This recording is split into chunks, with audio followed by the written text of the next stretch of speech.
Not bad at all. No. It's actually really good.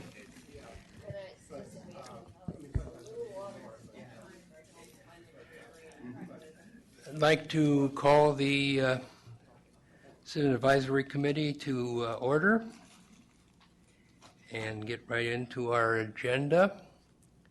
First on the agenda is whether we have any public comment. Any member of the public can speak on anything not on the agenda. Seeing none, pass right into approval of the summary of actions.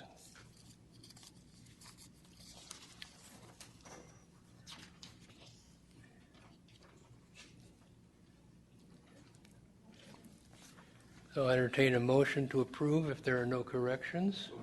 Move approve. Second. Excuse me, Chair Smith, would Yeah. you please, I'm not as familiar with the group, would you please state the maker and the second to the motion? I think Ludwig was the maker and Brian was the second. Thank you. All in favor? Opposed? Motion passes unanimously. And if everybody will take a look at their entry in our attendance log, which is complete for 2013.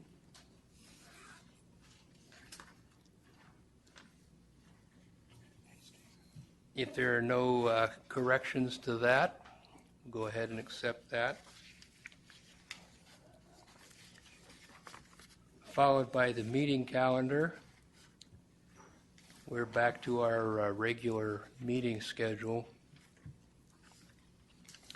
of generally being on the fourth Wednesday of the month. And are there any changes? Anybody have changes to their entry in the roster?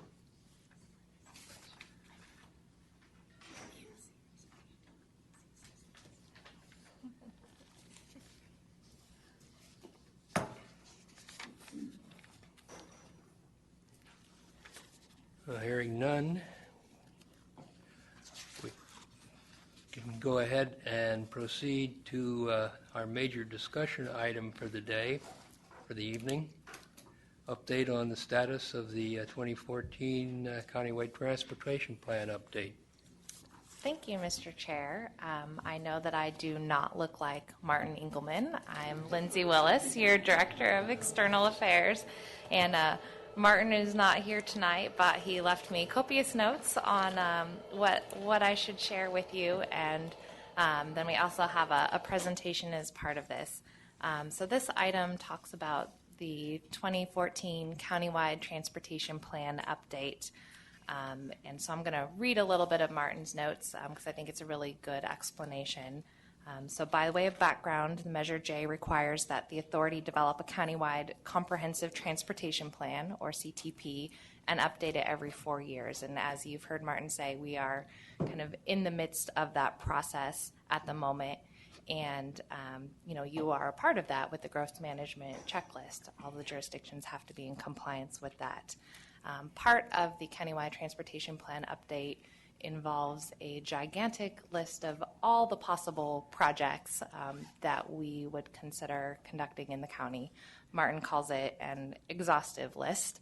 That includes, updates to the BART system, BART extensions, new bicycle trails, traffic smoothing, and what we do as part of the CTP process is try to come up with a little bit of a prioritized list, take our wish list and make it a little more realistic. So that is a little bit in progress.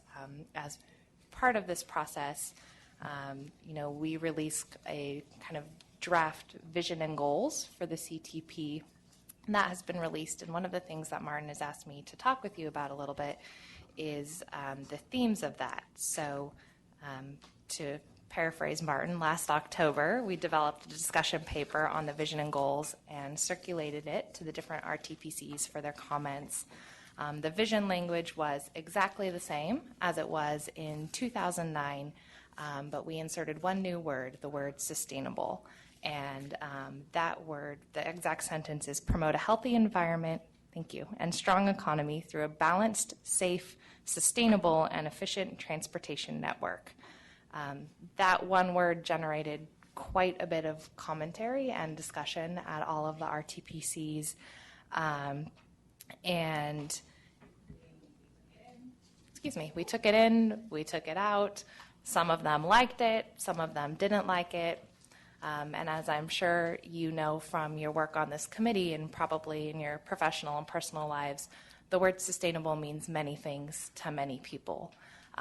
And you know, after receiving all the comments from the RTPC and the fact that we couldn't come up with kind of a cohesive definition that everybody agreed upon, I believe that we're actually taking the word sustainable out of the vision and goals, and the direction from the RTPCs and the authority board staff has been that we should incorporate the ideals of sustainability into our actions, and our actions should be geared towards sustainability.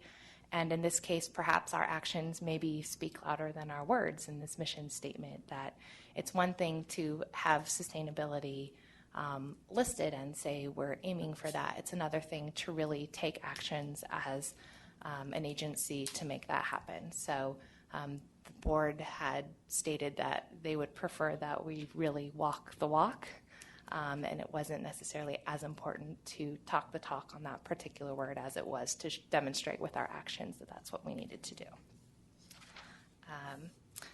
One of the other portions that I'm going to talk you through is actually the schedule, and now that the RTPCs are considering the action plans and having these discussions, kind of what the schedule is for the rest of the countywide transportation plan. But before I kind of talk you through where we are with the action plans, I wanted to have you see this presentation, which is by EMC Research. This is Sarah LeBlatt.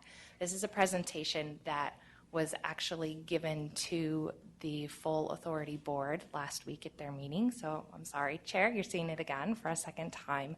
And we wanted to bring it before you. It was a very comprehensive telephone public opinion poll we did about the projects that we're talking about in the countywide transportation plan, and to get a sense from the public how they feel about them, what's important to them, what should we be focusing on in the future for our agency. So with that, and I don't want to spoil anything, I will turn it over to Sarah, and then we can open it up for some discussion afterwards. Thanks, Lindsay. My name is Sarah Labatt from EMC Research. I'm happy to be here speaking with you tonight.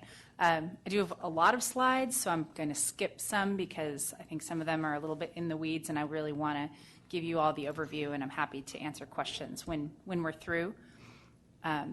So we were brought on to do sort of a comprehensive research process about the CTP. We started with some focus groups, and then we moved on to a survey. So we have a little bit about the focus groups we did first, and then mostly this will be about the survey.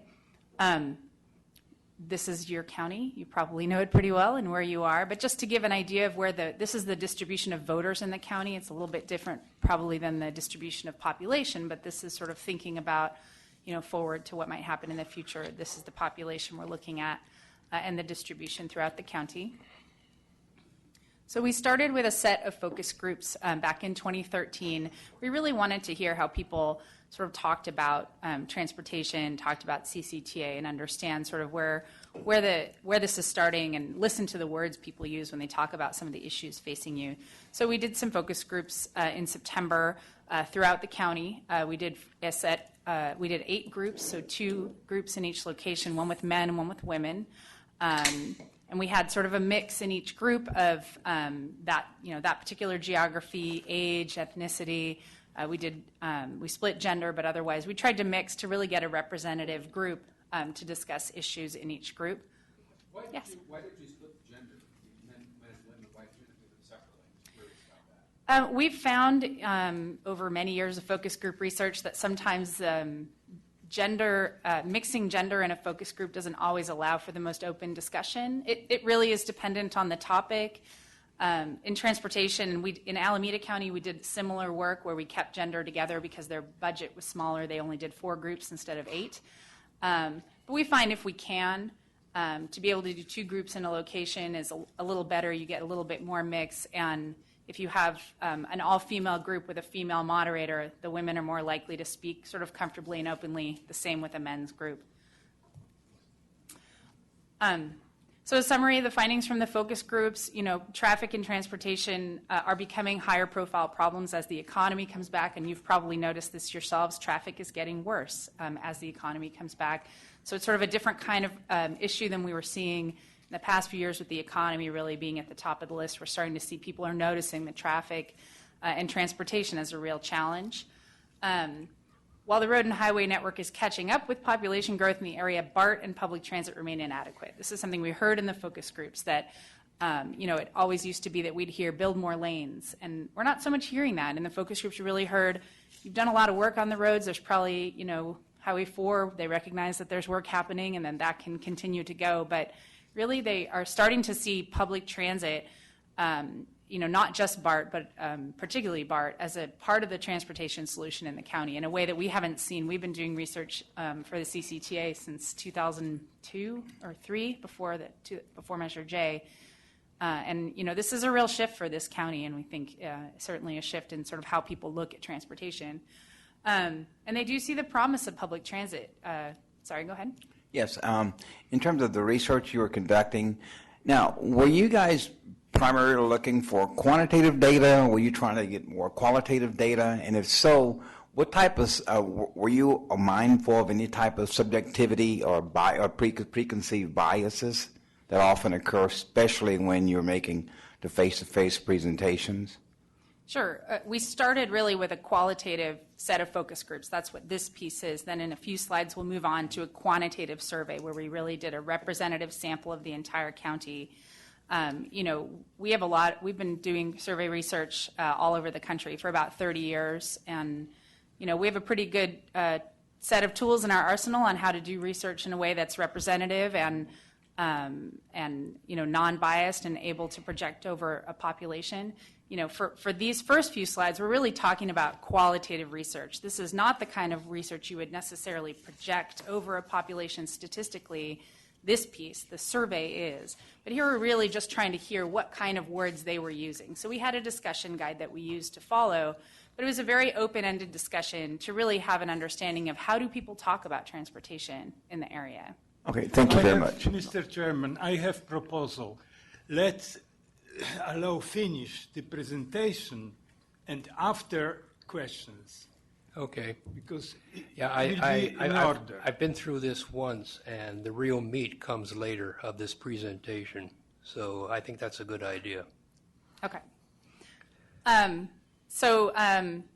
Public transit is where we were. They do see promise for public transit, especially through BART, their experiences with BART, and through Muni, which we thought was a little bit of a surprise. We don't necessarily think of Muni as the paragon of great public transit in here, but their experience with Muni is probably riding BART, getting off in Montgomery, or Embarcadero, going to the Giants game on Muni. It's very smooth. It's how they think public transit should and can work.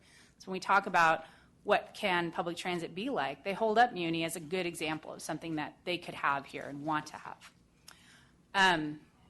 The CCTA doesn't exist, the transportation sales tax doesn't exist, and county-level transportation planning is underappreciated. So when we talk about how do things get planned here, who plans them, the average voter really doesn't know. They've never really heard of the CCTA, they've never heard of a transportation planning organization. They think highway improvements come from Caltrans and the federal government. They don't really think that there is a local funding piece that does or plans or pays for anything.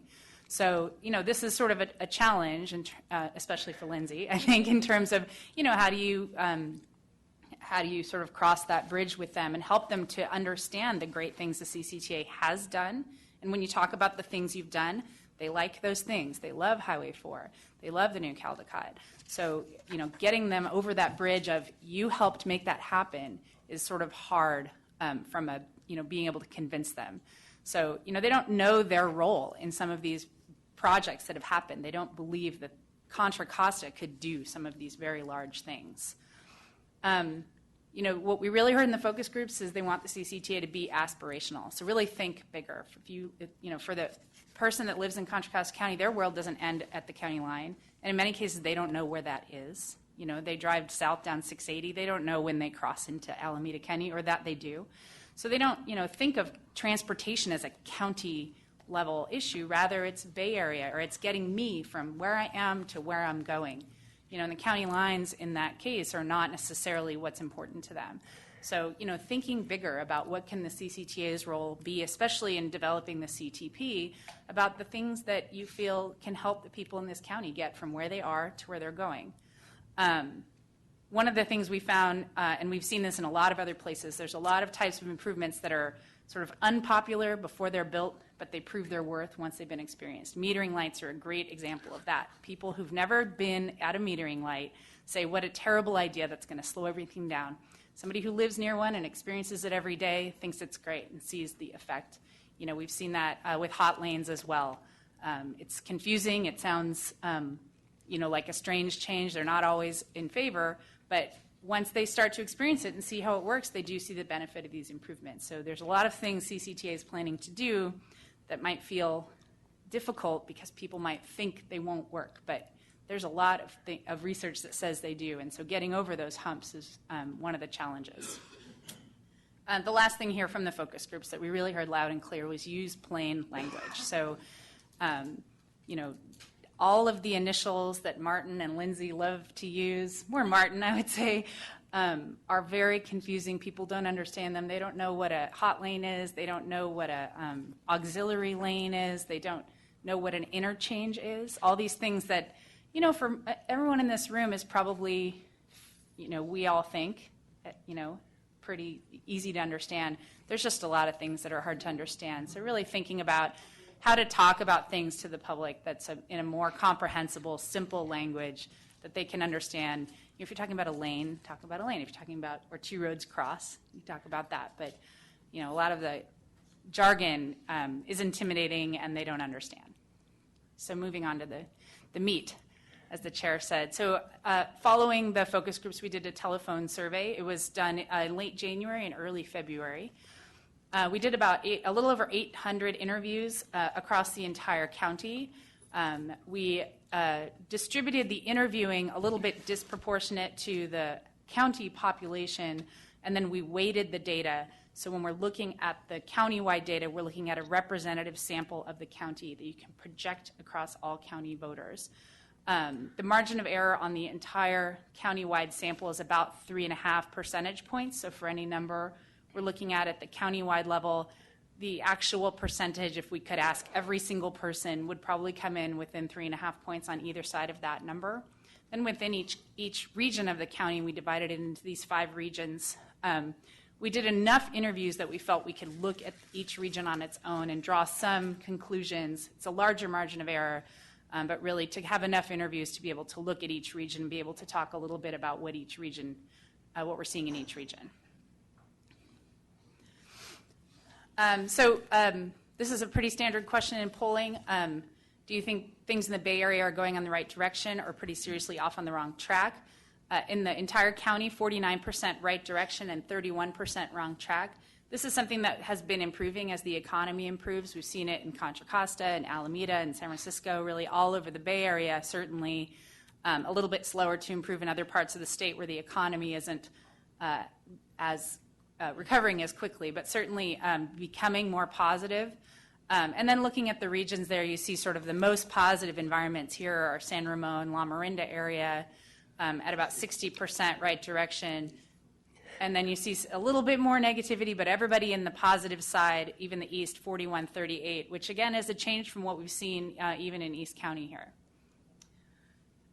We asked about Contra Costa County specifically, and you do see slightly more positive numbers, 54% right direction, 27 wrong track. Again, San Ramon, La Miranda, sort of the most positive. And we've been asking this question in Contra Costa County over many years. We don't have data sort of in that middle area, but the blue line is right direction starting in 2001 up to 2014. for Contra Costa County. And, it tracks very closely with the economy. So we don't know what really happened in the middle there, but, it probably went way down and then started coming up again, and that's what we've seen in a lot of places. But people are becoming more optimistic. That wrong track number is going down, and we think this is, becoming a more positive environment to do any kind of planning in. We asked an open-ended question about the most important problem facing the county, and this is something we ask all over. And what we see here is that unemployment, jobs, and the economy is there at the top, 17%. This is an open-ended question. They could say anything they wanted, and then we coded the responses. So something about unemployment or jobs, the economy, came in as the most frequent response at 17%, but right after that is something related to traffic, transportation, roads, infrastructure at 15%. So certainly... what does the percentage represent? It's the percent of individuals that gave a response in that category. Each individual's. Right. So out of the 800 respondents, 17% gave a response about the economy. So, there's not a huge amount of variation across the regions here, but we do see traffic and transportation coming up as a bigger problem than we've seen in other, going back over time where the economy was really dominant for a while and when we asked this question in any part of the Bay Area. And now we're really seeing other things coming back up as the economy improves. So this slide shows we asked, this was not a survey to test a ballot measure and exactly what it would do and how good it is or bad it is. We did have a couple of questions about a ballot measure. Most of the survey was really about the CTP, but we did want to sort of put out there sort of a question that could be similar to a ballot measure that might go on the ballot for a transportation sales tax. So the question we read is there on the left side: shall voters authorize implementing the Contra Costa County 25-year transportation expenditure plan to expand BART in Contra Costa County, improve transit connections to jobs and schools, fix roads, improve highways, and increase bicycle and pedestrian safety, reduce traffic congestion and improve air quality, and enhance transit services for seniors and people with disabilities. Approval increases by 0.5 cent and extends the existing county sales tax with independent oversight and audits. All money spent will benefit Contra Costa County residents. When we read them that ballot question, 68% right from the beginning say yes, I would approve that measure. 29% say no, and 3% undecided. So, this is just a first look at what it might look like if you do end up going to the ballot at some point in the future with an increase and extension of the sales tax. But we think this is a healthy indicator, and it's something that we've seen, it moves much like the right direction, wrong track, and you're addressing a problem people are thinking about, which is traffic and transportation, and we do see a pretty positive environment here. We looked at it by region, so 68% was the countywide region. The East is the most supportive of a measure at 75%. And this is consistent in all of the data in this poll.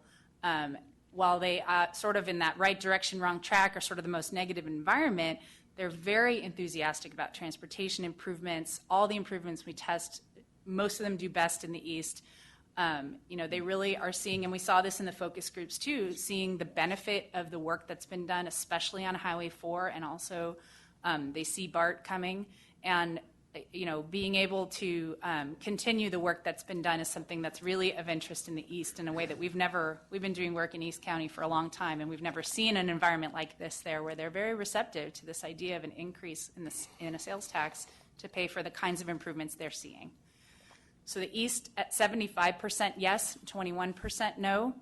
The West at 70% yes and 26% no. So traditionally, really the most tax supportive part of the county, the West region at 70 to 26, the Central County at 66-31, La Miranda at 63-33, and then the San Ramon Valley at 61-36. So I think the other point to make here is that, when we test this measure countywide, we see 68% support. We don't see that support level. You need 2/3 to pass a measure like this in this county. We don't see 67 and, we don't see that 2/3 support in every region of the county, but you can get to a successful measure without getting to 2/3 in every region of the county. So if you can get San Ramon area to the low 60s, you can pass this measure. Another thing we ask about is whether people believe there's a need for transportation funding. This often correlates with support for a tax measure that would address that need. And you see 72% saying there's a need for transportation funding, so it aligns pretty well with that 68% saying that they would support a measure. And you can see the East sees the greatest need, and then the West. So just like the vote, they sort of break out in the same way. We asked a set of questions about whether they agree or disagree with a set of statements about transportation. The top one here, we need to attract more good jobs to Contra Costa County so people don't have to commute as far. 75% said they strongly agree with that statement, and another 18% somewhat agree. So a very strong statement. Contra Costa needs to actively manage impacts of growth to sustain our economy and preserve our environment. 59% strongly agree, and 30% somewhat agree. We must have long-term planning in our area that accommodates drivers. Total 87% agree with that statement.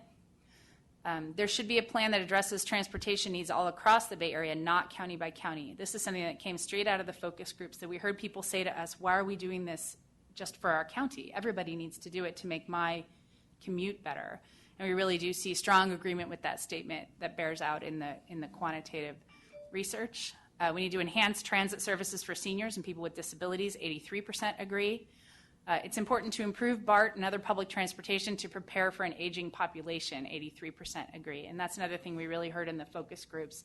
And we thought, well, maybe people would react to that, but we didn't necessarily think it was going to be very compelling. It's something we had talked about before we did the focus groups. But we put it out there, and they said, yeah, definitely. And in the survey, it sort of bears out. Taking public transportation is not a practical option for me most of the time.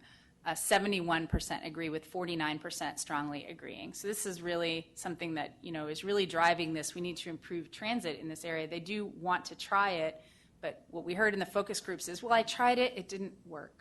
I had to wait too long, I had to walk too far. So it's really improving that experience can help actually get people to see it as a viable option for themselves. I'm going to move on because we don't want to be here all night. So this next piece, we asked this set of questions, 8 different questions, and we had them rank on a priority scale. So I'm going to read you several different types of projects and programs being considered to include in a transportation plan. For each one, tell me how high a priority you think it should be for transportation planners as they consider how to spend limited resources. So really trying to have them tell us, what are your priorities? So what we do is we first let them give us a priority for each one individually on a 1 to 7 scale, and then we ask them to choose between them, and we'll walk through just sort of how we did that. But we really wanted to understand, how do they make choices if they're faced with a limited resource environment? How do you pick what's more important to you? So first we did the individual level.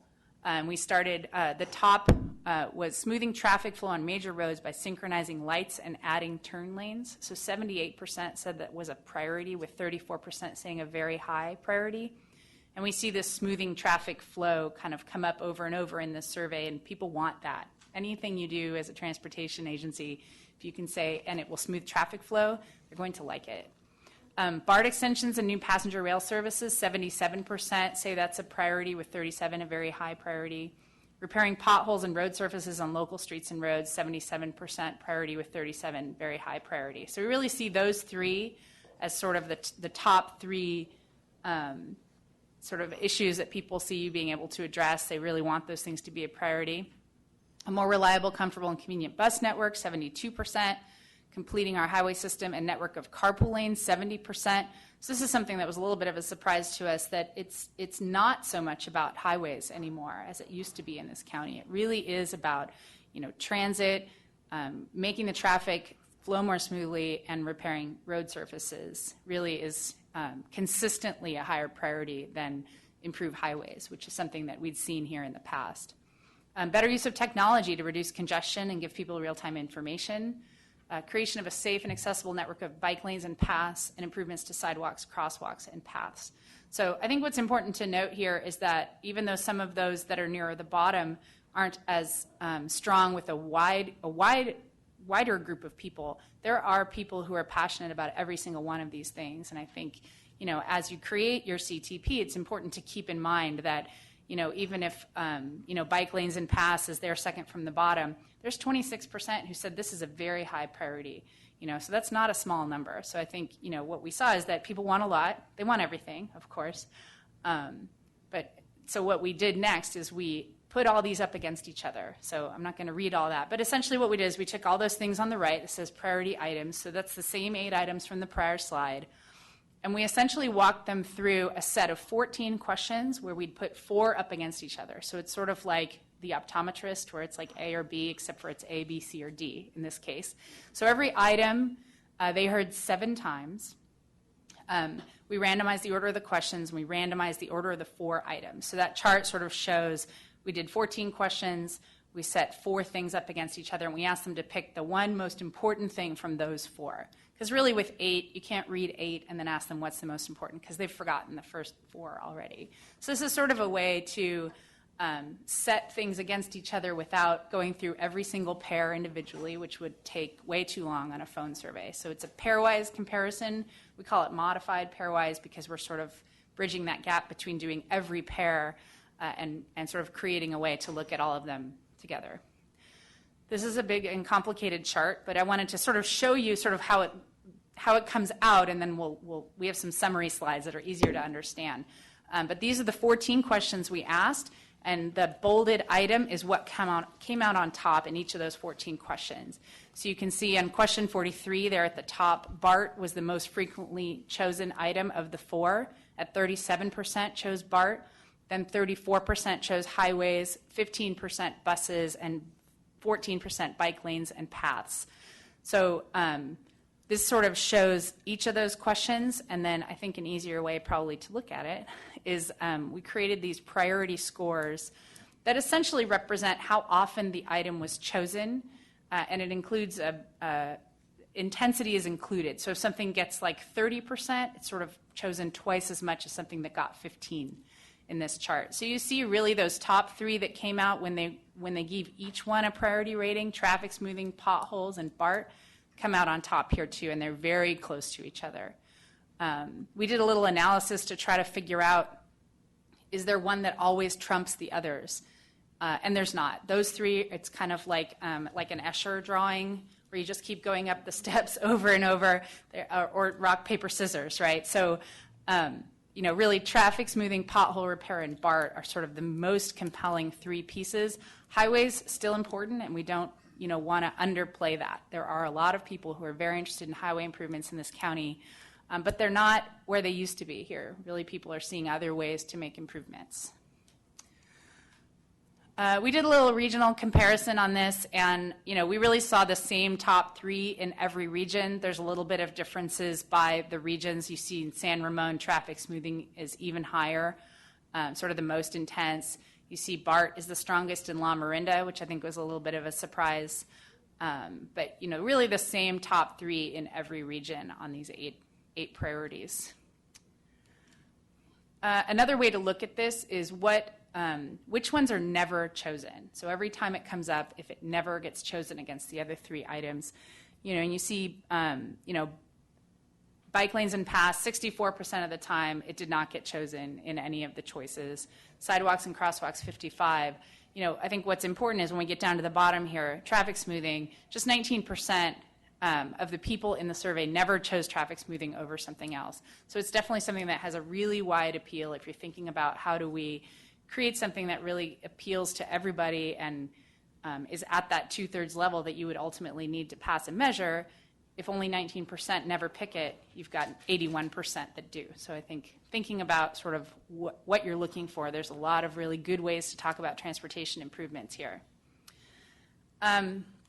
I'm not going to go through every one of these slides because there's a lot of them. We did a separate, after that exercise, we sort of went through a list of about 30 different sort of individual priority items to ask them how important is each one, and including in the CTP. These are the top 10 items tested. So we said, is each of these very important, somewhat important, not very important, or not at all important to include in the plan? The top one, synchronized traffic lights along major roads. So we asked this question differently in each of the 5 regions where we listed sort of locally major roads. So, in West County, we listed San Pablo Dam Road and San Pablo Road. in other parts of the county. We listed sort of the big roads around here, Ignacio Valley Road, Treat Boulevard. So really, traffic smoothing, synchronized lights to make traffic better in that area is really the most compelling. In addition, improve safety in BART stations and parking lots. That's another thing we heard a lot in the focus groups. Better coordinate BART and bus schedules to make connections easier with less waiting. Use technology to improve traffic flow on major roads when there's an accident on the freeway. This is our best translation of, what's the jargon? It's integrated corridor management. We tried that in the focus groups. Nobody knew what that was. So this is our translation of how to, it's a compelling idea that's hard to explain. Increase parking at BART stations in Contra Costa County. Extend BART to Brentwood and East Contra Costa County. So this is county-wide numbers. The 5th most popular item county-wide out of 30 is extend BART to Brentwood and East Contra Costa County. 79% of county voters across the entire county support that. So we really see a lot of interest in BART and in extending BART and improving BART throughout the county. Improve the intersection of Highways 4 and 680. Again, a regionally specific program with really high support all across the county. Create a new BART line that connects Dublin to Walnut Creek with stops in Danville and at Bishop Ranch. Another compelling project countywide.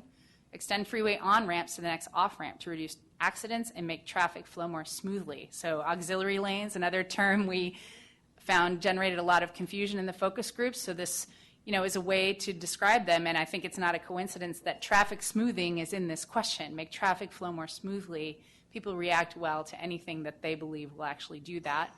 And then 10th, replace BART's 40-year-old rail cars. 77% find that important. So, when we sort of looked at these top projects, we thought, well, there's a lot of things that you can say, and people want more BART. Longer BART, better cars, better parking, better safety.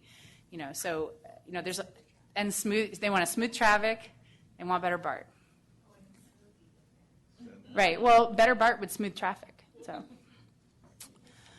I'm going to skip over a lot of this because there's just a lot. This is all public, so you can certainly look at it. This one, yeah, okay. So the last piece here, what we did is really try to understand what's the strength of the CCTA brand. We also asked about BART and Caltrans. So this survey was done after the entire BART strike and work stoppage and everything was done and pretty well behind us by maybe a month. And there's a lot of concern about, both from BART but also from every local transportation agency is how does BART weather this thing.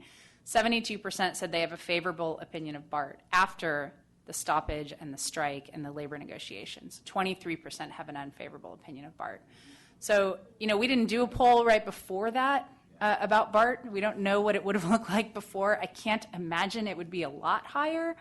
I feel, we really feel like looking here and in some other surveys we've done since then is that BART, taking BART out of commission reminds everybody how much they need BART to work. Even if you're not taking BART, BART makes your traffic better, right? It makes your commute smoother if it's running. And if it's not, everybody notices it. So, there's still concern about what happens with BART and if people like them based on the actions that happen. But certainly from the voter perspective, BART is a popular and positive organization. Caltrans at 61% favorable, 24% unfavorable. And then CCTA, so we read Contra Costa Transportation Authority or CCTA, 38% favorable, 12% unfavorable, with 50% saying I've never heard of them or I can't rate them. So, certainly, and, I think we do have in the complete data the sort of strongly favorable and somewhat favorable and the same on the unfavorable side. And most people are in that somewhat favorable or somewhat unfavorable if they could give a rating. There's just not a lot of information people have about CCTA. So one of the things we wanted to do was try to understand, how do you talk about CCTA in a way that is compelling to people, helps them understand what you do and see the value of the organization. So what we did is we tried 2 different ways. So we split our sample in half. Each half is a representative sample of the county. So now we have about 400 interviews that get this statement, which is statement A. Then the next slide I'll show statement B, which is a different statement. We really wanted to see, is there one way that's stronger to talk about the agency? So for both statements, we sort of have the same beginning, and then we alter some of the words in the middle to try to understand in sort of a controlled environment, how do people react? So Statement A, the Contra Costa Transportation Authority is responsible for maintaining and improving Contra Costa's transportation system. They plan, fund, and deliver critical transportation infrastructure projects and programs that connect our communities, foster a strong economy, reduce congestion, and safely and efficiently keep Contra Costa moving. The authority manages the funds generated by a voter-approved transportation sales tax and serves as the county's congestion management agency. So after reading that statement, we said, now do you have a favorable or unfavorable opinion of the CCTA? 73% favorable, 20% unfavorable. So certainly filling that information gap does a lot to help people know who you are. And we saw that in the focus groups too. They just don't know who you are. And when you tell them that you do all these things that we know they want, they like it. Statement B, so we started with the same sentence. This is the other half of the sample. So CCTA responsible for maintaining and improving the transportation system. They get you where you need to go by providing critical funding for local street repair, highway improvements, BART, AC transit, and major transportation projects like the Caldecott Tunnel. As the county's congestion management agency, they fund innovative programs to reduce congestion and promote alternative transportation. The authority manages the funds generated by a voter-approved transportation sales tax. So the reaction to that statement, 74% favorable, 17% unfavorable. This is a summary of those two. So the that first statement is at the top, the second statement's at the bottom.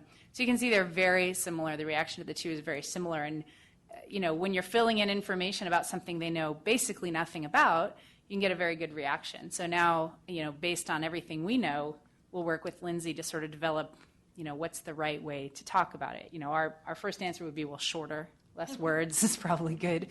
But you have a lot of good things to say and a really, strong case to make as an agency, and a lot of open minds that don't know much about it.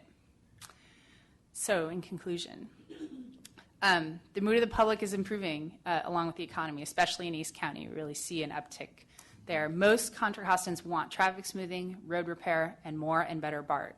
And there are other projects and programs that have narrower but still passionate audiences. So even though we're sort of harping on the those are the big projects, you all know that everything is important and everything needs its consideration. And there's a lot of people for whom a lot of things are important. So, it's important to keep that in mind. And then finally, an augmentation and extension of the county's transportation sales tax may be feasible even in a moderate turnout election. So, a measure that sort of talks a lot about traffic smoothing, road repair, and BART should be really central features in a measure. Technology, this is something we talked a lot about in the focus groups, is really seen, if you explain what it's going to do and how it's going to smooth traffic and improve their lives, they like the implementation of technology. But when you just say technology to improve transportation, they hear self-driving cars. They don't really hear much else. They might hear those electric signs on the freeway, which people really like. But technology isn't self-explanatory. When you say transportation technology will make everything better, it's not enough. So talking about the benefits of that technology, people start to understand and realize the potential it has. Each region of the county has locally specific interests, and communication should be tailored. So, thinking about how to talk both about the CTP and ultimately, if you do go forward with a measure, about that measure in the TEP, it's really, talking about the projects that are important in each region a little bit differently based on what the voters there think. And with that, I'm happy to take questions. May I ask a question? Sure. Yeah, I was curious about, when I was looking through your questions, there didn't seem to be any questions pertaining to the growth management aspect of the CCTA or urban sprawl. Did you address that at all? Sure, you start. In this particular survey that we did related to the CTP, it was mostly about projects, not necessarily about policies, to try to get an idea of what projects ranked higher, whether people were looking more for capital projects or kind of sustained improvement of transit systems, to see are the programs that we help fund more important to people than the projects. So there were not any questions in this survey directly related to growth management in the phone survey. That was, I believe, one of the questions we talked about in the focus groups, where we could actually have a discussion about it and explain to people what that was and how they felt about it. And I think kind of one of the conclusions we drew from that was that nobody knew what we were talking about. And the focus groups were very eye-opening. And I think that some of the work that we do and is not necessarily recognized by the public. They think it just kind of magically happens and their cities stay the way they are just because that's how it should be, not that there's kind of an actively managed program to help keep them that way. I hope that answers your question. First, a little bit of feedback for you. I was one of the lucky people called as part of the survey, and it was one of the most brutal, lengthy, inhumane things that I've ever been put through. And in fact, I didn't make it. I had to hang up on them before we got to the end. And so, if nothing else, perhaps some note up front about how much of our time they're looking for would be nice. I also wonder what the dropout rates were regarding the survey. I did hang for a long time, but I just had to be somewhere after a while. So that was thing number one. The other thing just in general that I'm wondering about in terms of how it impacts the countywide transportation plan is how staff are going to sort of accommodate and address the feedback from the survey, because popularity among the public is not the same thing as an effective transportation program, right? Particularly a cost-effective transportation program. So you could dump all your money into BART and not reach many of the goals and objectives that you're actually looking for in the vision statement and elsewhere. And so I was wondering what the process was for balancing that and how you intend to, put this in the proper context and not let it completely drive the program that you're putting forward. And I think Martin is probably better prepared to answer that question, since this is truly his program and what he's spending most of his time on. I can say I know that the results of this survey, I believe, are going to be shared with all of the RTPCs and the groups formulating the action plans to take a look at what they're doing and make sure that we're not necessarily missing anything. If the public is saying in East County, we want more of this, we need to take a look and see, is there a gigantic disconnect between what the public is telling us is important and the projects that we have on the list for that. But that's definitely something I can ask Martin to potentially provide more of an update on, because my knowledge on that is fairly limited, to be honest. I'm certainly not suggesting the public's opinion is unimportant in any way, but there are other factors, I think, right, that have to be considered. Yeah. Thanks. Yeah, I was also a recipient of one of the phone calls. I managed to make it to the end. There was a couple of things that bothered me about the question, the questionnaire is, and I guess we get back to that wonderful word, sustainability, and smoothing traffic, potholes. They don't really talk about maintenance of the systems. The least ranked thing was replacement of the old 40-year-old BART cars. That should really be up high in the list. Maintenance of the system that we have, and not only is the repair and so on, but the maintenance of our traffic signal system. I drive Taylor Boulevard, Contra Costa Boulevard, and some of the traffic signal timing is abhorrent. They don't do any sampling delay study, so you see gaps between traffic of 20, 30 seconds, and then it extends because one car comes. Our traffic signal systems seem to be managed by people who are members of the military police. If you remember, in the old days in the Army base, the MP directed traffic until you could see daylight at the end of one line. Then he stopped them, and the other way came. You could see daylight. And by the time you got through doing that, there was no daylight in either direction.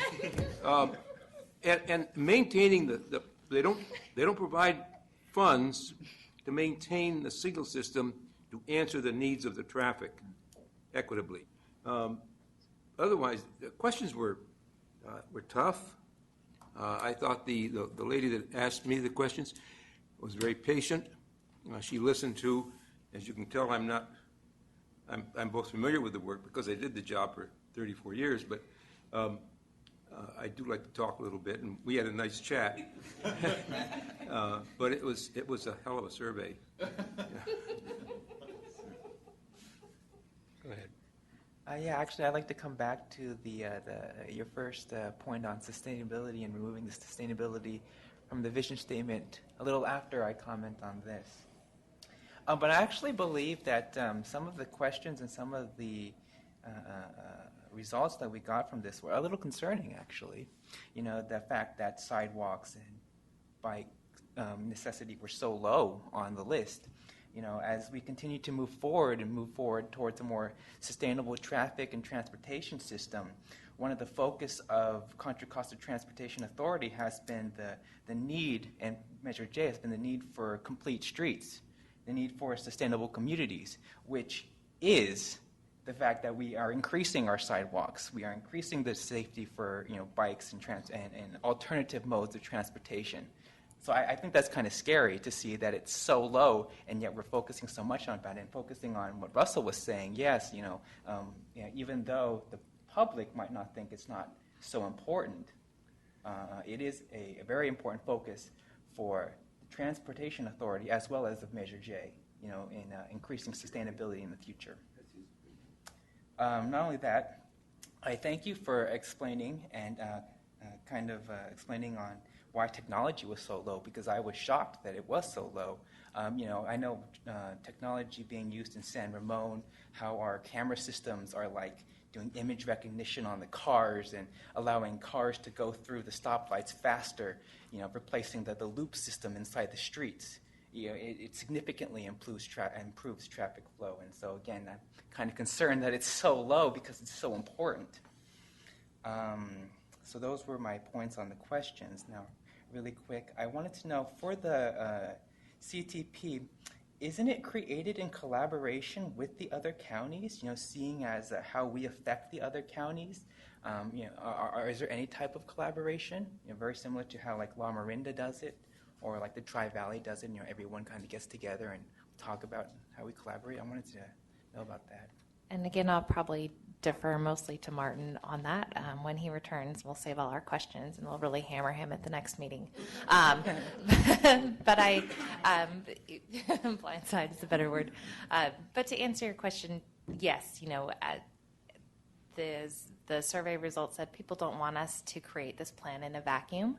And that's something I know that Martin's team has been working very hard to reach out to the Tri-Valley area, to the Far East County area, to make sure that what we have proposed, the projects on the list, are compatible with Alameda County, with San Joaquin County, that folks in those areas who are going to be, directly impacted or affected are aware of what we're planning. For example, one of the projects that Martin has been talking about is the Tri-Link, State Route 239. I believe he gave a presentation to this panel on that. And quite a few of their public meetings were held in San Joaquin County, and even a few in Alameda. And there is much discussion between our agency and Alameda CTC. We talk very frequently. So there is coordination. I'm not sure how formal it is, but there's definitely a lot of discussion and collaboration with our regional partners. And if I might add on from a research standpoint, one of the things we heard in the focus groups was about, my world doesn't end at the county line. One of the things they want is to make the 580, 680 interchange better. Well, that's not in the county, but to the person that's driving from San Ramon to Silicon Valley, that's an important part of their commute. So when we say from the research, one of the things we find is be aspirational, it really is to think about how can you talk about your CTP and work with your neighboring counties and the places that are the problems for the people in the county. How can you advocate for your people in this county, even if the project isn't in the county? Another thing we saw, and there's not much in the poll about it, but we heard it in the focus groups and we're really looking closely, is about people understand leverage a little better than we, I think, thought they would.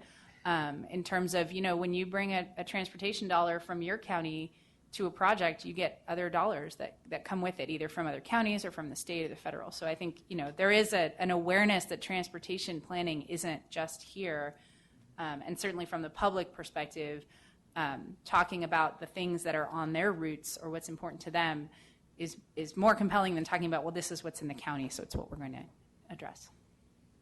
And There's another couple of answers to that also. One is there's the regional level, which the authority board has one representative on the Metropolitan Transportation Commission, and all these plans go up to them. So they're also watching out for interregional cooperation issues. And I guess one of the biggest now is the big project for increased hot lanes and toll lanes that will actually be crossing county boundaries. those express lanes, right? And the other is we participate quite a bit in joint powers authorities. And we're seeing more and more of those. There's the JPA formed for the ferries. There's now a JPA formed between several counties for the San Joaquin rail line and all the improvements that will be going on there. Tri-Valley, too. Yeah. The Tri-Valley Transportation. And finally, I would like to make a comment on making the language that is being used in these meetings more common. You know, because I was telling you that, when I first got interested in government, transportation was actually the first place that I looked into. So this was my introduction into government. And actually, the planning committee for the Transportation Board was the very first ever government meeting that I was ever in person.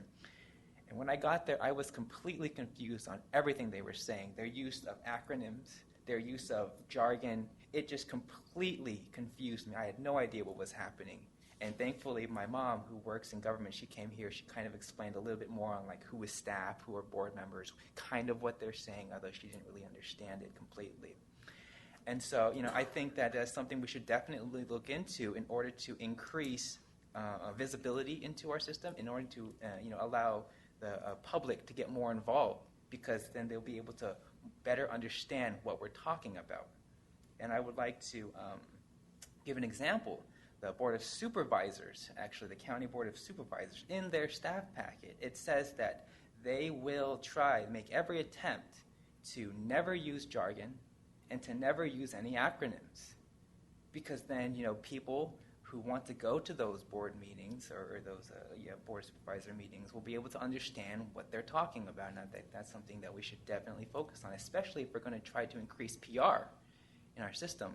We want them to understand what we do, why we do it, and how we do it. And if if they come in here, they don't understand, well.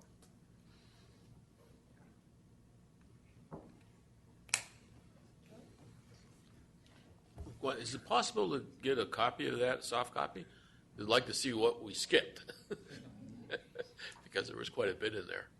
Yeah, I'll check with Martin. I'm not sure whether we've distributed it at all or not yet. It was just shown for the very first time to the authority board last week, and so you're only the second set of eyes that have seen it, but we promised we'd bring it back to you. So I'll check with Martin about getting it distributed. Then a couple of other things. Doing the surveys, there's possibilities that people could focus on single words, like use of critical, and that stands out, and they sit and say, oh, this is critical funding or critical transportation and not standard maintenance. And they sit and say, okay, transportation authority is only funding critical functions and not. So you're going to get hung up on the terminology that can be used in that. And some of those things stood out to me in there immediately. Okay. And the third comment were like the BART rail cars. That's Bay Area wide. Was that explained or comments along cross-county or Bay Area wide functions? That it's not something for Contra Costa County can do anything about it. Yeah, we can want BART extensions within the county, but nothing we could do about the rail cars. So comments along that line, was that brought up in the surveys or the focus groups? In the survey, nothing is explained. Really, we're just, they ask the questions. In the focus groups, we did talk more about, what's appropriate or not appropriate at the county level. And I think to the average member of the public, the county is not a thing, not really. And county level transportation planning isn't how they think about transportation. So, in the survey, really we were focusing on the countywide transportation plan, and in the, really thinking about how do we ask questions that allow some feedback about, being aspirational as an agency, regardless of what you would actually fund in a transportation expenditure plan or a sales tax measure. We were really looking bigger for the transportation, for the CT, so I'm trying not to use initials, the countywide transportation plan, to really understand what do people really, want. So the answer to your question is no, we didn't explain anything beyond the questions we asked, and that question was about replacing BART's 40-year-old rail cars, to understand sort of how do people think about that in their own interests. First of all, I want to thank you so much, Sarah, for doing this. I was not asked, I wasn't called, thank you, God. Sorry. I would have said, are you kidding? I have a life. Sorry. And I probably would have done the same thing and hung up. There were a couple of comments and things that just sort of popped in my head as I listened to your report. And I was a little confused on, the question. Now, you've answered some of them already, but the question, are we heading in the right track? I thought, what does that mean? Are we heading in the right track? So I guess it was whatever it meant to them. I don't know what that means, but... That's probably the question I answer most when I'm presenting research results and when we're designing questionnaires. That's actually an industry standard question, or is your area headed in the right direction or pretty seriously off on the wrong track? I agree it's an awkward and strange question, but it allows us to look at comparisons over time. It allows us to look at comparisons across different geographies, and it's a standard question. So it really does sort of, you're right, people hear what they hear in that question. It's true of every question in the survey. But we do find it's a really strong indicator of positivity in the electorate, of support for incumbents, of support for tax measures. So that's why we continue to use that very odd question. Okay. And you had made a comment that BART riders appreciate the fact that they can transfer to Muni. They actually transfer to Muni to go to their final destination, to either their job or to school. Of course, they use it on the weekends. I'm a BART rider, so and using Muni makes a lot of sense, especially the stations that are shared by BART. So that's always so convenient. I'm a little concerned when I hear that people want BART extended out to Brentwood, because I'm reading this report here that said no new funding will become available within the next 25 years, and there's a constraint of $5 billion. So when I see questions like that come up again and again, I think to myself, are we raising expectations of people that that we're going to get money to expand BART? Wouldn't that be wonderful? But then I read that there isn't going to be any money. So we're going to raise taxes for what? And I'm not sure that we're going to raise that much money to move BART into the next township and do everything else that we want to do. So. And then as I was listening to this, I started doing a matrix of myself, and I came up with, okay, the first thing that people are really interested is in BART, transit, and transit flow. Then that got revised, and it really is traffic, repairs, and BART. And then that got revised, and I see BART, and then outside of the potholes and the highways and the traffic smoothing, it really comes down to buses. So BART and buses. And I live in Lafayette, and that is my biggest pet peeve. Buses, it's a joke. Those buses run empty. They're huge. They run, let's see, the bus runs at 8 o'clock in the morning, everybody's already at work, and everyone is already in school. They stop running at 3, let's see. Everybody, they have stopped the bus connection. There was a wonderful bus connection from Lafayette into Walnut Creek. They're going to stop it. It's empty. No one's marketing that, and every time anyone from the bus company comes to talk to us at our circulation commission in Lafayette, I bring it up, and there's never a response to it. So I'm a little conflicted when people say that they want BART and they want buses, and then make the statement that public transportation is not practical. Which is it? Do you want BART and public transportation or not? It's conflicting. I would love to, because I'm a little passionate about this.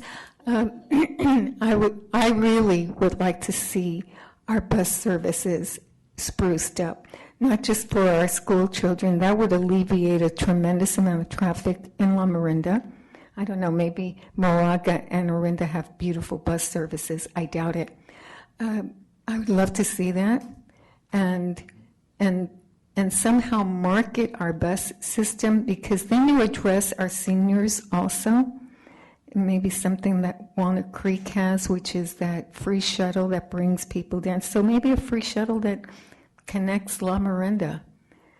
And now that I'm still on the subject, when BART went on strike, and when and unfortunately the different dilemmas that have addressed the system, especially last Friday when the entire system went down at 6 o'clock in the evening, Friday night, I thought, wouldn't it be wonderful to have a bus service that takes you from San Francisco into Contra Costa? There's a bus service that takes you from San Francisco into Oakland. So how about a bus system that takes us into Contra Costa? Not to compete with BART, because we already had that with the Greyhound bus line, and we saw what happened. But something to augment it, especially during commuter time. I think that probably would alleviate traffic. And just a bit of history, and then I'm done. When BART was presented to the Bay Area, it won by a narrow margin. And the reason it won, it was because the district offered 12 promises. I'll just quote 2. The district promised free parking. They would never charge for parking. And the district promised that everyone would have a seat. Serious? You guys believed that? Which is probably why it passed by a narrow margin. The governor of California at the time had to step in and remove the 2/3 vote, and said that we could have BART if we passed by a simple majority. And that's how BART was passed, because if the 2/3 vote was in, BART would never have passed. So, yes. 2/3 majority by the governor. Look it up. Yes. Look it up. I'm positive. I'm positive. So simple majority. And so, yeah, if you offer people a viable alternative and they may not like it initially, you put it in place and they'll love it. We can't do without BART. And I think that if we offer an alternative, which is a bus service that is a true bus service that comes to BART just before the BART train gets there, not after, I think people will start using that. So, thanks.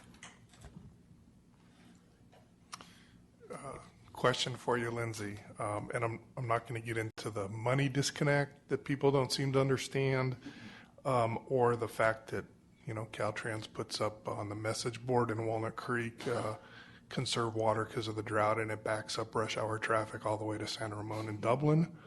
Brilliant use of technology, but Alameda County, Santa Clara, San Mateo, Marin all have sales taxes, they're putting all that money into buses, BART, everything else, as we are, Route 4. I can't remember the last project Caltrans actually did. They seem to be more of the problem than the solution, and yet they're getting all the credit. So has there been any discussion yet, I know it's probably early, on how are we going to turn that around so that people start understanding what's really happening, and because you're still, it looks like a very narrow margin with 2/3. That's going to be hard to get rid of. And maybe all the counties need to work together on this one. Yeah, I'll try to take that one a little bit piece by piece. So in terms of name recognition, it's no surprise that Caltrans has very widespread name recognition. They've been in the news for wonderful things and other things. But the simple fact of it is they are regularly in the news in all types of media broadcasts and have been for many years over a sustained period of time. So while I should say I was surprised that our initial name recognition was so low, it doesn't surprise me that theirs was so high. And I think that people, what we're learning through the focus groups, through the survey poll, the more people we talk to, and I think you guys have seen this in your everyday life too, that people don't really understand the relationship between all of the transportation agencies in California. It's very confusing who does what, how they work together, what does MTC do that's different than CCTA, and why do we need CCTA if we have Caltrans and Caltrans maintains all the roads? So it's a very convoluted structure. It's very decentralized, and when you live in this world, we get it, and when you don't live in this world, Caltrans does roads, and that has been, what they have been promoting and talking about for many, many years. I think, I would love, as a personal and professional goal, to have more people know what the CCTA does, but I think it's not just enough for them to know our name. The way they're going to know what we do is by making what we do relevant to their everyday lives. And that has been part of this exercise a little bit, to find out how do we talk to people, because like Daryl said, the jargon is very intimidating, and when you attend a meeting because you think you're interested in something, you're jotting down 3-letter acronyms for half an hour and you have no idea what somebody said. My first day here, they gave me a 15-page cheat sheet of acronyms to help me understand what the staff was talking about. So part of this is learning how we present ourselves to the public. How do we put on our makeup and tell them that we're important? And how do we also educate them that these are their dollars and they're going back to their local community, and, you helped make the Caldecott Tunnel happen, and Caltrans wouldn't have chipped in if it wasn't for you. So we have a lot of challenges. I don't think they're insurmountable, but I also am very realistic that we're not going to be able to accomplish all of this in a very short period of time. It's going to be a long process. And, when I was first introduced to you guys about 6 months ago, I passed my 6-month probation, by the way. I'm still here. You're stuck with me. One of the things I told you is that, we're going to be leaning on you for your help. And part of the thing in the survey was, how do we explain our agency? I mean, I've tried to tell my parents, my cousins, my sisters what we do, and it takes me 10 minutes, and they still have no idea what I'm talking about. So how do we come up with a way to tell people about the work that we do so they understand it and they realize that, hey, maybe they should pay attention, maybe it's important, maybe this affects my drive to work every day. So that's a big challenge, and the whole staff is going to take it, and some of the burden is going to be on you too. In terms of coordinations with the other counties, all of the counties that have tax measures are referred to as self-help counties, and there is a self-help counties coalition, and we are part of that coalition, and so we often work together on larger issues related to Caltrans. Is one of the topics we discuss, how to work better with them, how to work more efficiently with them, and then that it's across the whole county. How do we help counties who need a sales tax or want a sales tax get something like that passed? And part of the reason that we wanted to share this presentation with you is not just to kind of get your reactions of whether this resonates with you, whether it makes sense, whether you think the people we called are crazy or off the map. Clearly they're not, because several of you were called. But I think the part of why we want to share this with you is when it was shared with the authority board, they gave staff the direction that, wow, people are really optimistic in the county right now, and perhaps we need to consider a sales tax measure. So I encourage you, if you're available, to come to the March 19th authority board meeting, because I think there's going to be a lot of discussion about these results. Staff was directed at the last authority board meeting to go out and conduct another public opinion poll. So that's in the process, and those results will be presented at that meeting. So I think, we're at a time where we may need to start teaching people who we are, and so we're trying to figure out how to do that in the best way possible. I just have a quick thought on that. I was staff at MTC for 13 years and confronted a lot of the same issues because it's a planning agency. And so I think, having positive name recognition and a good brand, if you will, is important. But I think all of our expectations should be a little tempered by the fact that CCTA does not operate a service, that they don't have orange trucks on the road, they don't have BART cars, and so I think that's just a fact like gravity, and there's only so much attention you're going to grab from a very crowded mind space out there with the public, and that's fine and good, but there's still a lot that can be done, but, good, bad, or different, that people aren't going to confuse us with Caltrans. Might be a good thing,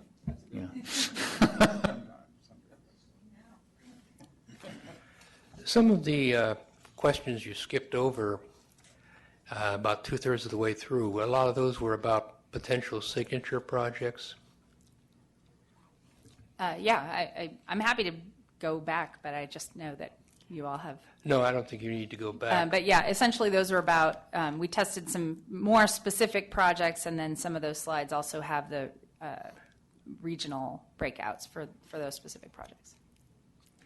So that's one of the things that the authority was looking at, is if you go for a measure, what are the major projects that you're going to promise? Because we've pretty well delivered on all of the major projects from Measure C and Measure J. And one of the reasons that we're looking at re-upping and even doubling the sales tax is by next year we will have committed 86% of all the available funds that we can project. So we're pretty well, done a great job. A lot of this stuff has gotten done earlier than it would have if it hadn't been for the, especially the financial planning that the authority has done.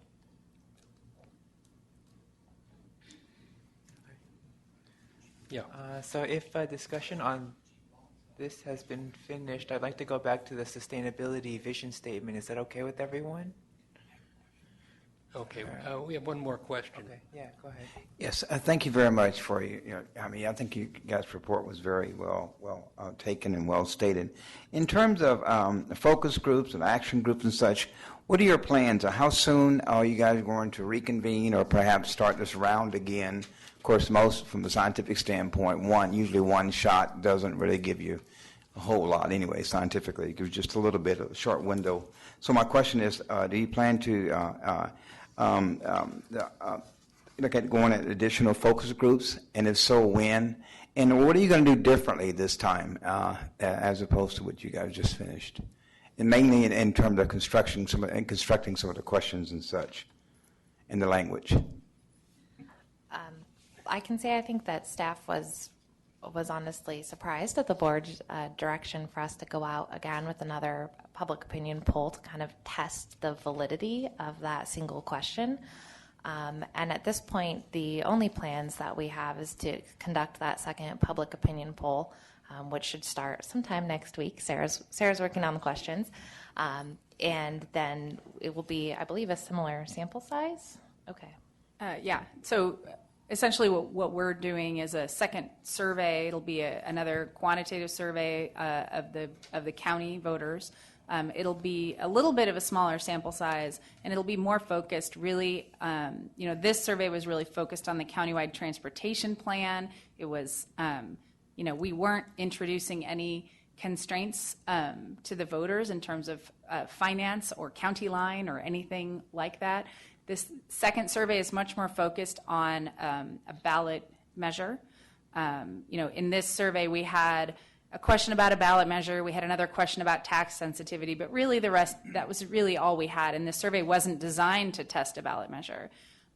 This next survey is really going to be focused on a ballot measure. We'll, go sort of more specifically into, understanding the ballot question itself, whether, the elements of it are popular or not. We'll push harder on the increase in the tax and the extension and really understand whether people heard, we read them one question in a very long poll, as Mr. Driver pointed out. And, we want to make sure that they heard us. So it'll be a shorter poll. It'll be more focused on what could potentially be on the ballot.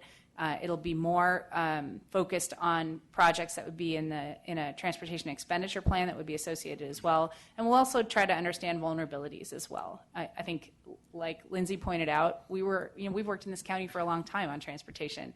We were surprised by the results too. In fact, we went back when we looked at the first few days of interviewing, and we're starting to look, and we said, this is really positive. We must be doing it wrong. Let's go make sure we're really doing this right.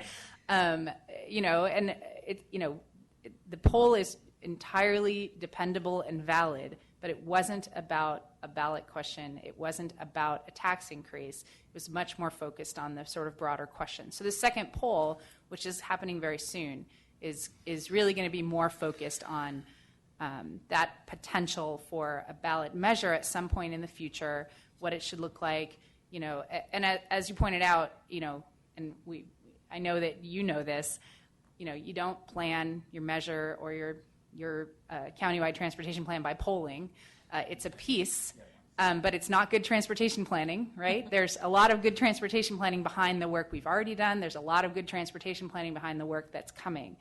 So our piece is really just understanding, how it resonates, what pieces are interesting or not.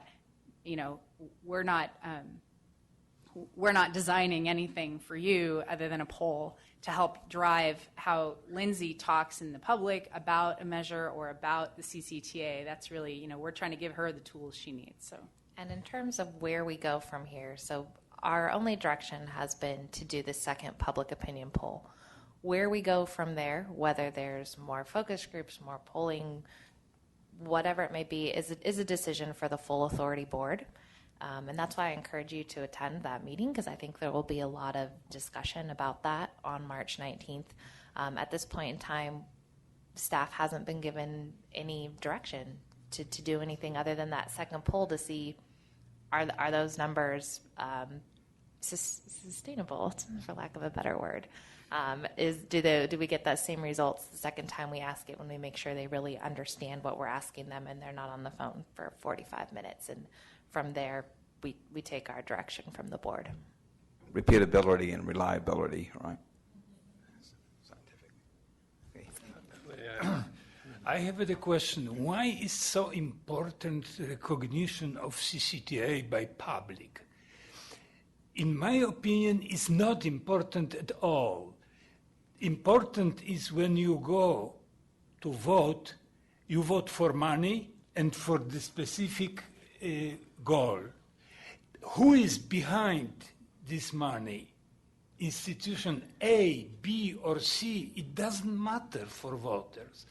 He must know for what the money must go, know who is behind, who is the guy who with the wallet. Yeah. Yeah. And I think that's that's something we learned. We learned it wasn't important that they knew our name or really even knew what we did. It was I shouldn't say that. It was important that they knew what we delivered to them.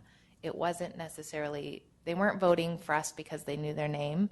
In past measures, they were voting because they liked what was presented to them and what we said that we were going to do. And I don't think staff took this as, oh, we have to raise the level of, so people know who we are. I think our challenge is making sure that people know what we do. We still take phone calls daily saying, your bus left me at the bus stop. So people don't distinguish us from the County Connection bus service. And on some level, that's okay. Not all notoriety is good. So maybe we're enjoying a nice period right now. And the second question, the most important was the smoothing the road. And you mentioned San Pablo.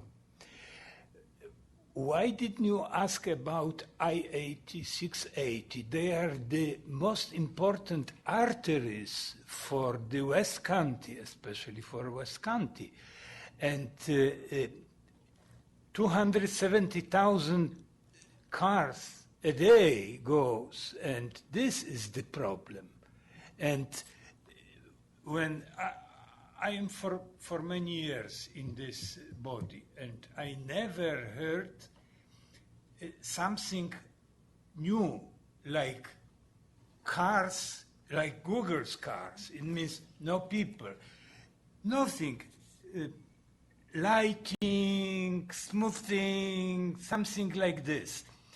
In my opinion, in the second part of this century, without double-deck freeway from Corkines Bridge to Bay Bridge, this will be no life in this area. People don't be like Hong Kong or Singapore in this 40, 70 store building. Standard of living is improving in America. And people don't go to this 70 store. People with their kids prefer to stay in single-family houses, and BART is no solution. And echo to you, in Hercules, all the day I see completely empty buses, completely empty. Why? This is not San Francisco. This is not Paris, London, or Warsaw. Then 1 square acre lives thousands and thousands of people, and they go down to the bus. It means it is completely missed idea about this mass transit, except BART, because BART is completely different. It means the question is about I-80 and 680. Yeah, thank you. We did have some questions, and some of the slides that we didn't go through had sort of more specific questions about specific highways and more specific projects. But I think what you were saying about the solution and the quality of life, we heard that in the focus groups loud and clear, that people are starting to think differently about how to keep the quality of life they have and enjoy here. And they're starting to not always say, you got to add more lanes on the freeway so I can get where I need to go. They're starting to understand that there is a need, and to echo what you were saying about public transit, that they want and clamor for better, more comprehensive public transit. They don't see it, that they don't ride the buses because they've tried and it doesn't work for most people. This is what we heard in the focus groups. I tried to ride the bus once, it didn't work, so I don't do it anymore. But if I can drive to BART and get a parking space, I would take that. But we are hearing, and this is different than what we've heard in this county, people are wanting public transit to be part of the solution, and not only BART. But something, they don't know what the thing is, but they want a better system. They want to be able to ride it. They want it to be reliable and easy. They want to feel good on it and that it's reliable and they can get where they're going. It's a big shift for this county where it used to be build another lane on 80, build another lane on 680 so I can get where I need to go. They're starting to understand that there are no more, you can't put more lanes. You can't make it better doing that. And so they need, what we heard in the focus groups was really, they're starting to think outside of that additional lane box and more in the angle of, we can't, that's not sustainable to make double-decker freeway. They said, somebody would say double-decker freeways, then they'd all laugh, and then they'd say, oh, well, that would help. And say, but we don't want that here, right? Because we live in a beautiful place, we want it to be beautiful. So exactly what you said is what we heard. And I think they're asking for creative solutions. And that, I think, is the challenge is, how do you make a public transit system beyond BART that's viable for a place like Lafayette, which is hard to service with public transit? So I'm not a transportation planner, so I've gone too far already. But what you said is just what we heard in the focus groups, and you too, about, what people want, and they don't know how to get there. The double-deck idea is not something unusual.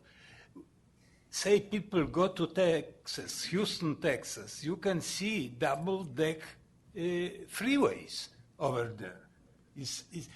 It's less expensive than part of the Bay Bridge.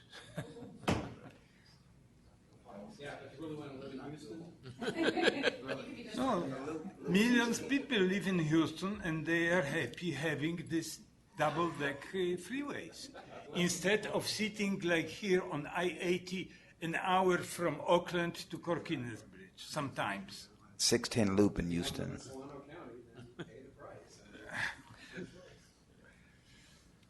Okay, you have... Yeah. I wanted to go back to sustainability, but if you had... Yeah, just one quick comment on public transportation. When public transportation in this area can solve the problem where I can go to a grocery store, buy frozen foods, and get it home before they're defrosted, then you've solved the problem, okay? You can do that in San Francisco because they've got a lot more small stores, not major markets everywhere.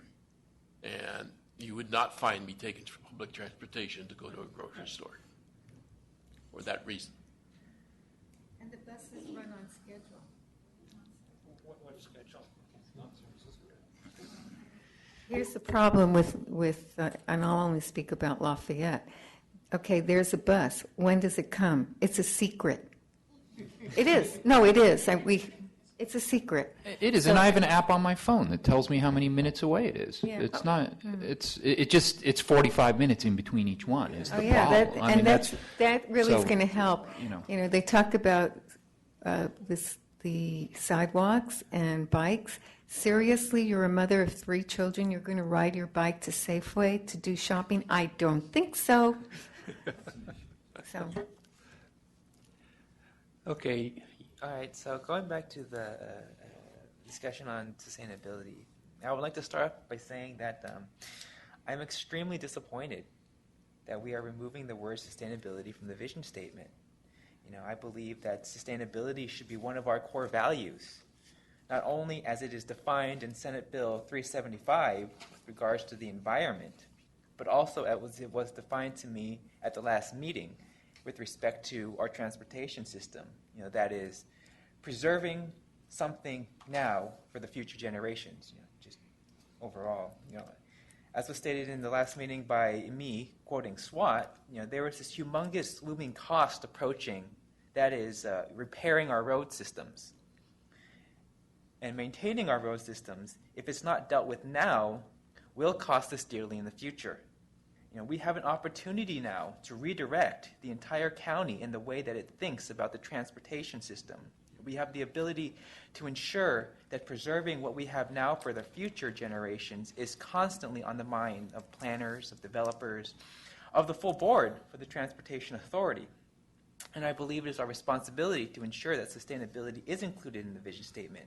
It is an important aspect of every organization moving forward into the future, and it is something that we should fight for moving forward.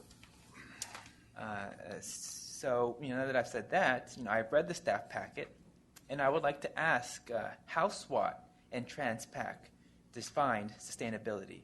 I thought it was pretty clear with respect to our roads, our highways, our mass transit systems. We want to, ensure that they are maintained, ensure that they are viable for the future. And with respect to Senate Bill 375, again, I also thought it was pretty clear that it is preserving our environment for the future, slowing down global warming by reducing greenhouse gases emissions, promoting complete streets, promoting sustainable communities, reducing the need for single occupancy vehicles, all of which I believe we should continue to promote. So I would like to get a little definition on how they defined it. Now, I agree with your comments on that we should really be walking the walk versus talking the talk, although I believe that the vision statement is such an important aspect of any organization because every goal, every plan, every action is a derivative of the vision statement. I believe that we should focus on putting sustainability in the vision statement because of how important it is. Thank you. I don't have too much of a response to that because I haven't actively been involved in the discussions at the regional level. I know Martin and his team have spent quite a bit of time on this topic with all of the different agencies involved. And, to reiterate, it's not that any of the agencies felt that sustainability was not an important concept and shouldn't be included. My understanding is that each regional agency defined it differently, and they were having a very hard time coming up with kind of a common definition that everybody agreed upon and felt comfortable. And these are the vision and goals for the countywide transportation plan itself. And I think that you will see different elements of sustainability throughout the entire plan. As to how that decision got made, I know it's kind of been a months-long process, and that word, as everywhere in the Bay Area these days, is a little bit of a lightning rod. So I'm happy to follow up with Martin to see if he can shed a little more light on how all of the discussions at the different RTPCs have gone. Well, I was present as the board discussed this naturally. And the prevailing attitude, with only one vote no to remove the word, was it is a third rail word. Not only is it hard to define, but it gets a lot of people's backs up. The policies are in place for sustainability. And the great majority of the board, who are very, they're all very astute politicians in their own right, realize that it's not worth it to have the word if it's going to get in the way of actually implementing the policy, and that's why they dropped it. We are proceeding towards sustainable. We're just not using an ill-defined word that gets a certain segment of the voting public up in arms.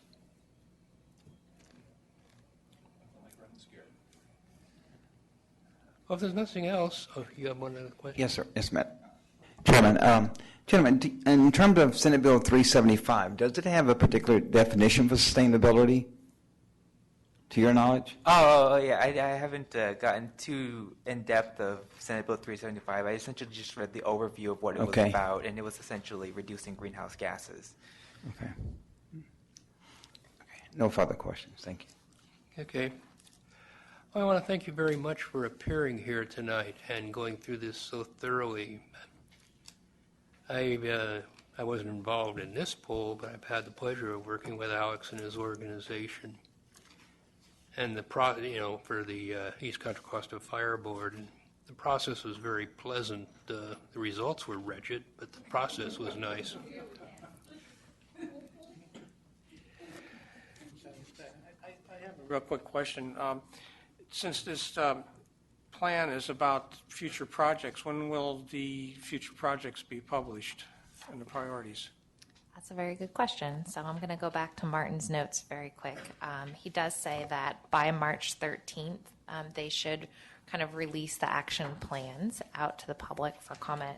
And there is actually a schedule in the back of your packet for kind of when they're planning to release the plan, allow for public input. I want to say, I think it's on page 2.19, at least in the one I printed off the web right before this.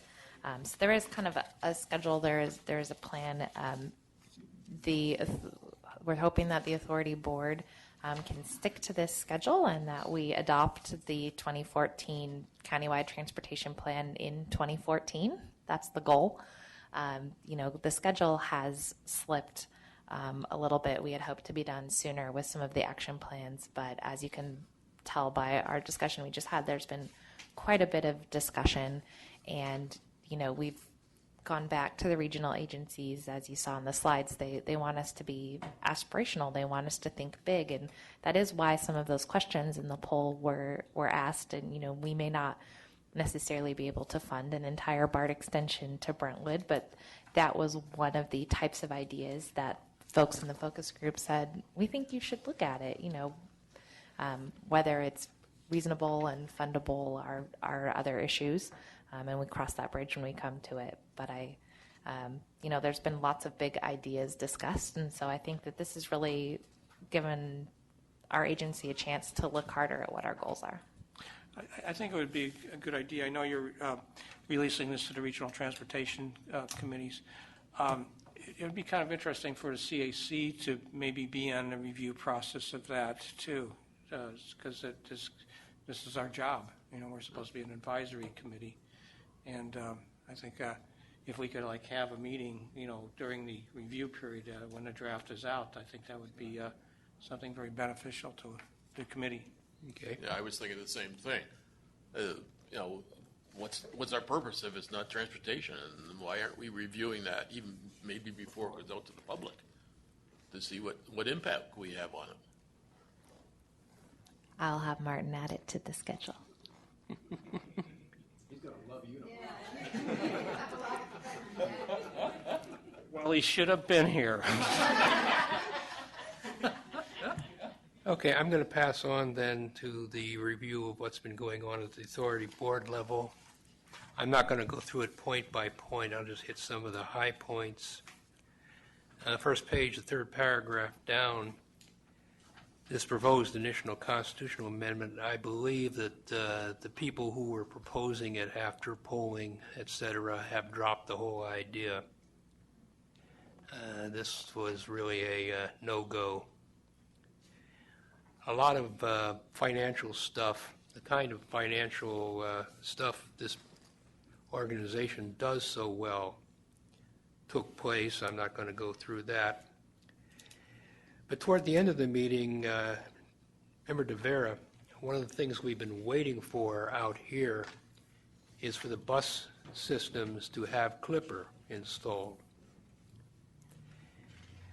And so she gave the board an update on that. Unfortunately, they're looking at a full technology upgrade on the Clipper system, but they think, and there wasn't enough of the old technology to equip the 3 bus lines that serve East County, namely Tri-Delta, the County Connection, and I forget the third one right off the bat.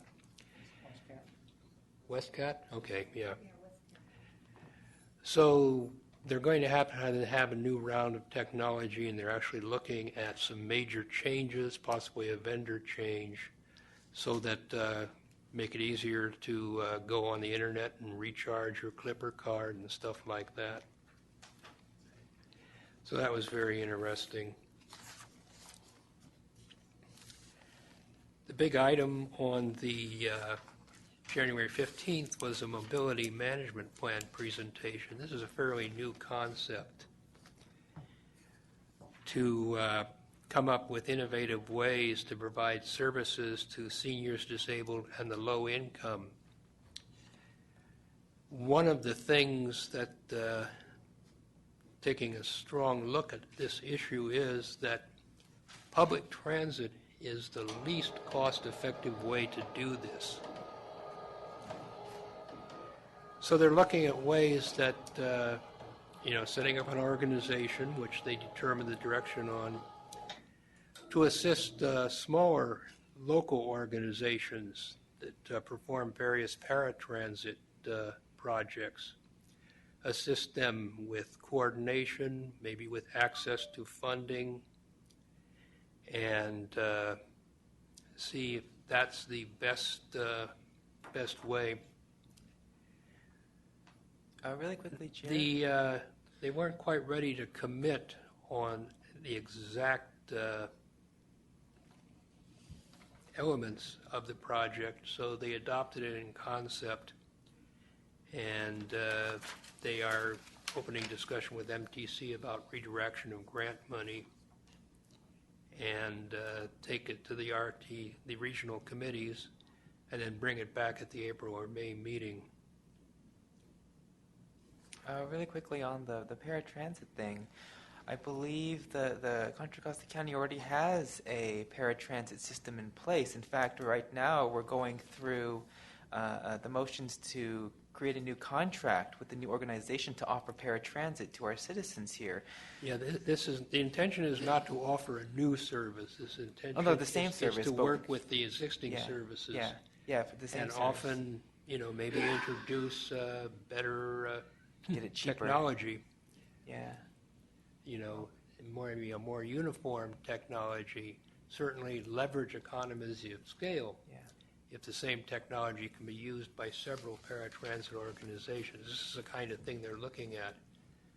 And this apparently ends up being a lower cost and a better service to these particular communities than a standard public transit bus system. Okay, and of course, the February meeting, I don't have much to add because the bulk of it was the presentation we've just had and the discussion. There have been a couple of other things. We have a new chair and vice chair of the authority board, and it's taken a while to get the State Route 4, State Route 160 project going. It involves the Union Pacific Railroad, it involves the swallows, it involves watching out for the burrowing owls. So they're finally moving forward on that. They actually had to schedule an executive committee to get a key document signed. So we'll probably see action there. There's also some work going on, some of the early work on a Kirker Pass truck passing lane. And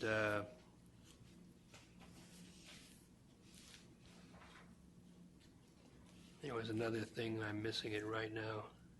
Oh yes, and getting going on the I-680 North Express Lane project. There's some major gaps that need to be filled in. There's apparently a problem with doing a full express line on I-680 southbound.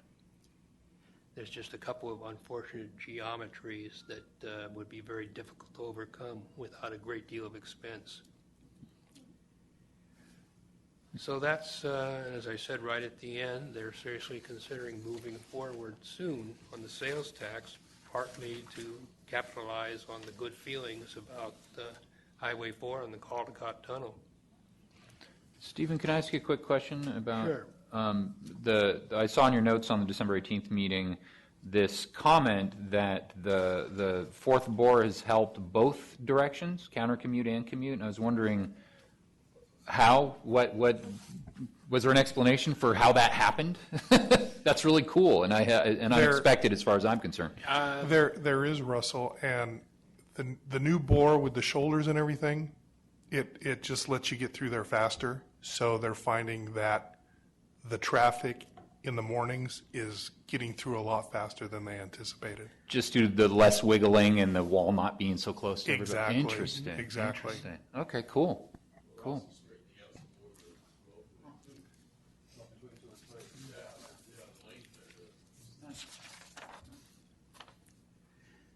Okay, any other comments? We have no.